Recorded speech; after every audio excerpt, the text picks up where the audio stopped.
Alors aujourd'hui, un Français en moyenne émet 11 tonnes de CO2. Salut ta voix! Aujourd'hui, on a rencontré 2 ambassadrices développement durable pour discuter avec elles du réchauffement climatique. Qu'est-ce que le réchauffement climatique ? Alors le réchauffement climatique, c'est un phénomène qui est observé à l'échelle mondiale et qui est dû à l'émission de gaz à effet de serre par les activités humaines.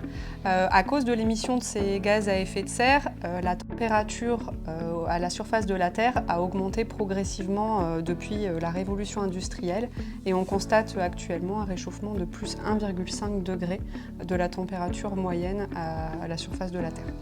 Combien de tonnes de CO2 produisons-nous par an ? Alors aujourd'hui, un Français en moyenne émet 11 tonnes de CO2.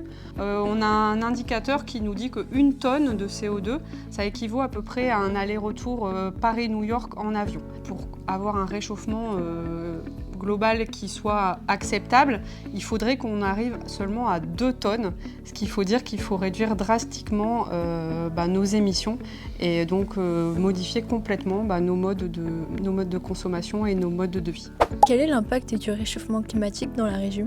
Alors en fait, le changement climatique, il a un impact très fort sur notre région des Hauts-de-France. On peut estimer qu'en moyenne, on a déjà pris 2 degrés de hausse des températures et ça se manifeste par moins de jours de gel, plus de journées de canicule, surtout une hausse des précipitations, des inondations qui augmentent, sont les principales conséquences. Dans la société dans laquelle on vit aujourd'hui, est-ce que c'est plus cher d'être respectueux de l'environnement ? On pourrait penser que ça peut coûter cher. Peut-être que d'acheter bio, ça va coûter plus cher que de ne pas acheter bio. Mais en réalité, c'est l'inverse. On sait aujourd'hui que les personnes les plus riches sont celles qui ont des actions qui sont plus négatives sur le climat parce qu'elles consomment beaucoup, parce qu'elles voyagent beaucoup et que inversement, si on veut vraiment être écolo, ça veut dire consommer moins, avoir une action plus sobre, avoir des modes de déplacement peut-être plus en vélo, en transport en commun, moins consommer, avoir des logements plus petits, c'est ça être écolo. Et nous, en tant qu'ados, comment on peut agir sur ce phénomène ?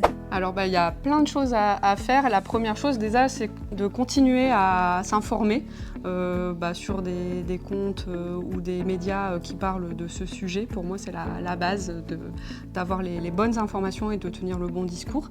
Et ensuite, c'est de se créer des collectifs, d'essayer d'entraîner au niveau de son collège, de son lycée, de proposer des conférences, des débats sur le sujet.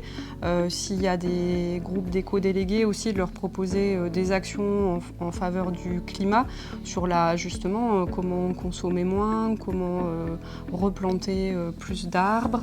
Et dans son cercle familial, dans son cercle d'amis aussi, on a un pouvoir d'action en montrant un peu l'exemple des actions qu'il faudrait mettre en place.